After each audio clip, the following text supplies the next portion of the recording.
有冇試過明明你好愛一個人，但係對方咧偏偏成日都會控訴你，哎呀，你都唔愛我嘅，到底發生咩事啊？Hello， 大家好，我係心理學家吳子嫣 Natalie。較早之前咧，我喺 IG 嗰度咧出咗一個 post 啊，邀請大家咧分享一啲你哋想知道關於原生家庭嘅題目。咁有朋友咧提到一啲唔識表達愛嘅父母係咪會教養出一啲唔識表達愛嘅仔女呢？所以喺呢段短片裏邊咧，我哋會探討下原生家庭咧愛嘅方式點樣影響咧自己養育出嚟小朋友咧對於愛嘅關係。而好多時候咧，父母對細路仔嘅愛嘅表達方式咧，係會影響到佢日後咧點樣去愛自己同埋愛其他人嘅方法嘅。嗱，其實咧原生家庭父母嘅影響，當佢哋唔識得表達愛嘅時候咧，真係可能會導致咧一個小朋友喺成長嘅過程裏邊咧缺乏一啲情感交流嘅能力嘅。而小朋友咧可能會學咗好多咧非言語嘅方式去理解愛，甚或是乎咧根本唔識得點樣去表達自己一啲嘅情感感受嘅喎。嗱，講個例子俾大家聽下。曾經咧有一位朋友咧，由細到大咧，佢嘅父母咧都係喺吵吵鬧鬧嘅過程裏面度過㗎。而佢喺觀察裏面咧，好多時候咧父母都會用冷戰嘅方式去溝通嘅。而呢個女士咧慢慢成長之後咧，佢就會學識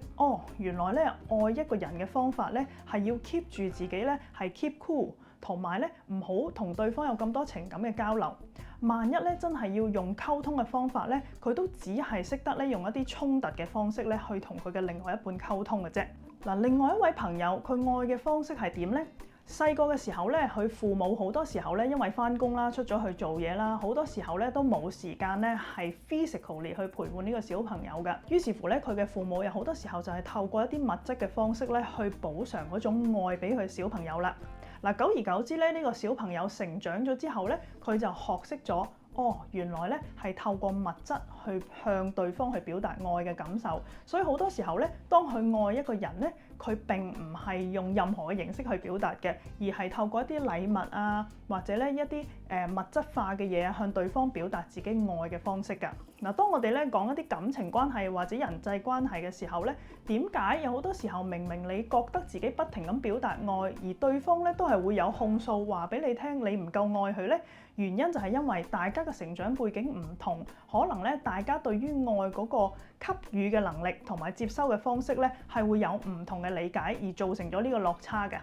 嗱，舉例咧頭先提到嗰位透過物質去表達嘅朋友，如果咧佢嘅另一半好多時候咧係需要好多言語上面嘅肯定嘅話咧，有好多時候咧呢種愛就會有落差啦。你咧就不停透過買禮物，但係對方咧原來想你咧係透過啲言語嘅方式啦，或者一啲身體接觸嘅方式咧去感受到愛嘅時候咧，嗰個落差就會形成咗咧今日咧對方同你嘅控訴啦。嗱，所以如果想要打破呢個循環嘅話，首先第一件事咧要認識同埋反思一下咧自己通常情感嘅表達方式咧，到底係有啲乜嘢嘅 pattern 喺後邊啦，甚至乎咧可以多啲去觀察同埋咧了解自己原生家庭咧去表達愛嘅模式，都有助咧我哋多啲了解自己嘅。